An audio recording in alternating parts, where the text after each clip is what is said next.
Kumusta po mga ka-viral? Maligayang pagbabalik sa aking YouTube channel. Para sa ating latest update ngayon sa kaso ng kasambahay ni si Nanay Elvie Vergara.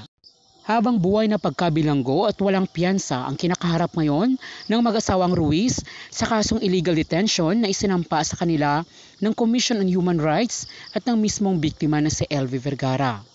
Dahil sa ilang taong binilanggo sa kanilang bahay at paulit-ulit na binugbog hanggang sa ito'y mabulag. At kahit ni piso ay wala itong tinanggap na sahod mula sa kanyang mga amo. Napasigaw pa nga sa galit si Senator Jingoy Estrada sa babaeng amo. Dahil sa galit na kahit katiting na awa ay hindi ito naibigay sa kawa-awang kasambahay. At tinawag niya pa itong malahayop dahil sa pag-uugali ng mag-asawa, lalo na ng babaeng amo na si Franz Ruiz. Habang buhay na kulong at pagbayari ng malaking halaga sina Franz at Jerry Ruiz para mabigyan ng hustisya ang nangyari kay Nanay Elvie Vergara. Yan ang sigaw ngayon ng taong bayan sa kaso ng kasambahay na pinagmalupitan ng mga amo sa Mindoro. Dagdag pa ng mga netizens, pakibilisan ang pag-usad ng kaso nang mahatulan na ang mga suspect. Habang nasa kulungan sa Senado, sina Franz at Jerry habang inaantay ang pinal na desisyon ng korte sa mga kaso na isinampa laban sa kanila, tila hindi pa rin maibsan ang galit at pagkamuhi ng mga tao na naaawa kay Nanay Elvie Vergara para kina Franz at Jerry Ruiz. Subalit sa kabila nito, tila matigas pa rin ang loob ng dalawa at mariin na itinatanggi ang umano'y pananakit nila sa kanilang kasambahay na nabulag at nabungal ang mga ngipin. Mga anak at pamilya na mag-asawa sa Mindoro ay hindi makakalabas ng bahay dahil sa pangungutya at galit ng mga tao sa kanilang lugar. Ayon sa balita, na trauma di umano ang mga anak ni na Franz dahil minsan daw ay inaway talaga sila ng grupo ng mga babae habang naglalakad sa kalsada. Dahilan para matakot na silang lumabas at baka kung ano pa ang gagawin sa kanila.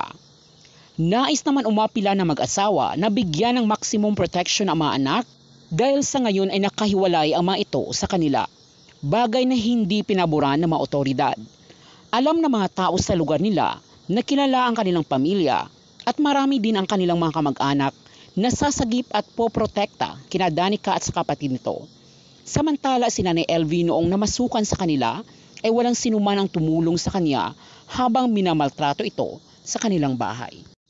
Kaya nararapat lamang na maging patas ang pagtrato sa biktima at akusado.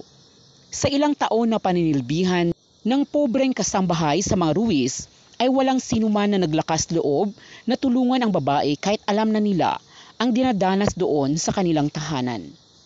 Kahit ang kapitan ng barangay na sanay maging tagaprotekta na mga karapatan sa kanyang nasasakupan ay naging bulag at may kinakampihan. Pati ang babaeng pulis na nilapitan ni Nanay Elvie ay naging taksil sa kanyang tungkulin para ipikit ang mga mata sa katotohanan. Kung hindi pa nadiskubre ng mga kapatid ng biktima at nasagip sa Batangas si Nanay Elvie habang nasabay ng mga anak ni na Franz, ay baka patuloy pa ang kalbaryo niya sa kamay ng mga malulupit na amo. Kaya sa paglantad ng kasong ito sa publiko ay marami ang nagulat, nanlumo at nagalit sa ginawa kay Nanay Elvie. Kahit sino man ay hindi karapat-dapat na tratuhin na parang hindi tao. Kaya sigaw ng taong bayan, pagbayarin ang may sala, bilisan ang hustisya para kay Nanay Elvie.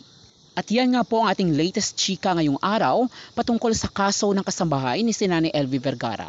Maraming salamat po sa panunood at abangan niyo po guys ang susunod nating mga updates sa channel na ito patungkol sa kaso ni Nanay Elvie Vergara. Thank you po sa panunood.